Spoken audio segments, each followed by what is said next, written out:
ED অফিসারের দুর্নীতি, বাড়িতে হানা দিয়ে টাকার পাহাড় পেল সিবিআই। ইডি আধিকারিকের বাড়িতে টাকার পাহাড়, প্রশ্নের মুখে ইডির বিশ্বাসযোগ্যতা। এক কেন্দ্রীয় এজেন্সির আধিকারিকের বিরুদ্ধে তদন্তে আর এক কেন্দ্রীয় এজেন্সি।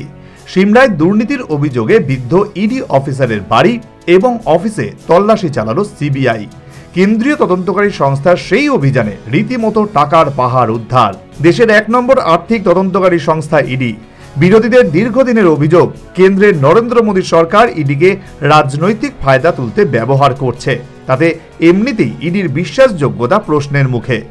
এবার ইডির আধিকারিকের বিরুদ্ধে যেভাবে ঘুষ নেওয়ার অভিযোগ উঠল, এবার যেভাবে তাঁর বাড়িতে হানা দিয়ে সিবিআই নগদ উদ্ধার করল, তাতে ইডির বিশ্বাসযোগ্যতা নিয়ে আবারও প্রশ্ন উঠে যাবে, তাতে কোনো সংশয় নেই।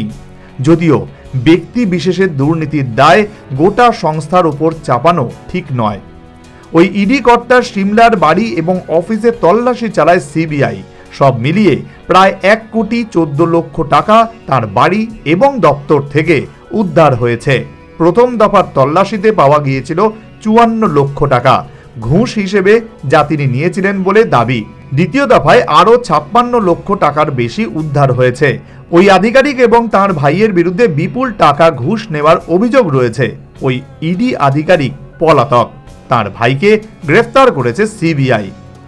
বছর ৩ আগে হিমাচল প্রদেশের সিমলার অ্যাসিস্ট্যান্ট ডিরেক্টর পদমর্যাদার এক ইডি আধিকারিকের বিরুদ্ধে দুর্নীতির অভিযোগ ওঠে। সিবিআই এর চণ্ডীগড়ের দপ্তরে সম্প্রতি দুর্নীতি প্রতিরোধ আইনে একটি এফআইআর দায়ের হয় ওই ইডি আধিকারিক এবং তার ভাইয়ের বিরুদ্ধে। সেই অভিযোগেই সিমলার বাসিন্দা ওই ইডি আধিকারিকের বিরুদ্ধে তদন্ত করছে সিবিআই।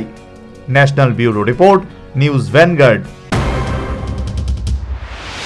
সিজা ইনস্টিটিউট অফ কিডনি সায়েন্সেস কিডনির জটিল রোগের চিকিৎসার জন্য এক উৎকৃষ্ট প্রতিষ্ঠান, যেখানে উত্তর পূর্ব ভারতের প্রথম এবিও অসামঞ্জস্য কিডনি প্রতিস্থাপন এবং মৃত ব্যক্তির কিডনি প্রতিস্থাপন করা হয়। এখানে ১১৫টিরও বেশি কিডনি প্রতিস্থাপন এবং উত্তর পূর্ব ভারতের সবচেয়ে বেশি হিমোডায়ালিসিস করা হয়েছে এবং এই সংখ্যা দিন দিন বাড়ছে। সিজা institute of kidney sciences Tripura সরকার সহ অরুণাচল প্রদেশ, মেঘালয়, মিজোরাম, মণিপুর এবং নাগাল্যান্ড সরকার দ্বারা স্বীকৃতি প্রাপ্ত।